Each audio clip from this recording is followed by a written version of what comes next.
Norgul est l'un des 4 dieux majeurs du chaos. Il est le dieu de la déchéance, de la maladie et de l'entropie.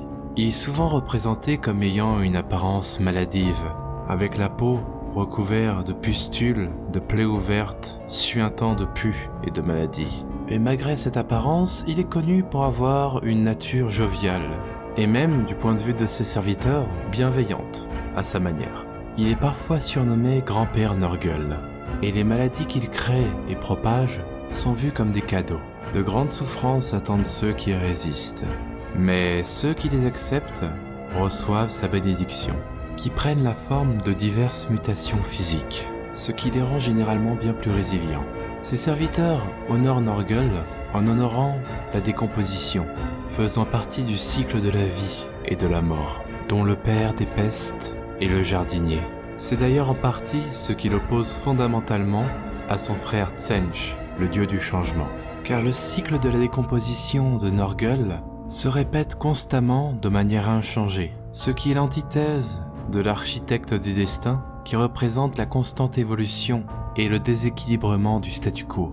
La stagnation opposée à l'inconstance, l'équilibre et le déséquilibre en un sens. Lorsque ses yeux se sont posés sur les 8 royaumes, il fut ébloui par la beauté de Giran, le royaume de la vie, le terreau parfait, florissant et fertile pour étendre son jardin. Contrairement aux autres dieux du chaos, Norgul n'est pas entré dans les royaumes en usant d'un grand rituel. Il l'a fait d'une façon bien plus fidèle à sa nature. Au début, il ne pouvait qu'envoyer de petites mouches, qui pouvaient être ses yeux et ses oreilles et propager de petites maladies. Ce fut en quelque sorte la graine de sa corruption, qui a très lentement propagé son influence, lui permettant petit à petit d'augmenter l'intensité de ses cadeaux. Cependant, Alarielle, la reine éternelle et la protectrice de Giran, est intrinsèquement liée au royaume et a fini par sentir sa présence dans son royaume. Et elle et ses Sylvanesses firent face aux forces du Seigneur des Mouches. Cet immense conflit à travers tout Giran est connu comme la guerre de la vie, qui va se dérouler à l'avantage du père des pestes durant l'âge du chaos.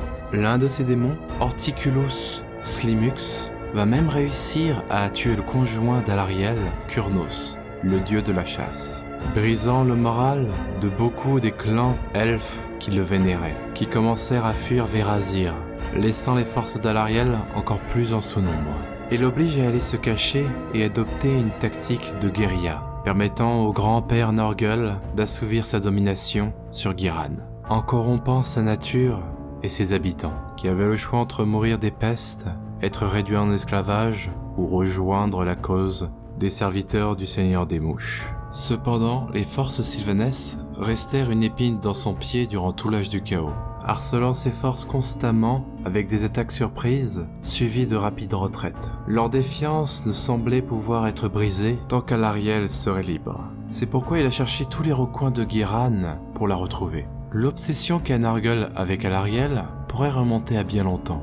Alarielle étant la réincarnation d'Isha, la précédente déesse de la vie, ils sont tous deux connectés de manière différente au même concept, l'un représentant le déclin et l'autre représentant la croissance. Ses serviteurs ont fini par retrouver sa trace en suivant les éternels de l'orage de l'Host des Chevaliers Saints, qui eux aussi tentaient de retrouver la reine éternelle pour lui prêter main forte. Ces démons réussissèrent à la blesser, l'obligeant à prendre la forme d'une graine. Elle a cependant réussi à recouvrir sa force en étant replantée sous sa forme guerrière et à rallier les Sylvanesses de Giran qui ont repris de nombreux territoires à Norgul.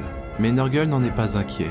Il ne cherche pas vraiment à toujours être le plus fort. Sa force augmente et décline constamment, à l'image de son cycle. Le grand jardinier est patient et sait que toutes les bonnes choses arrivent à ceux qui savent attendre le bon moment.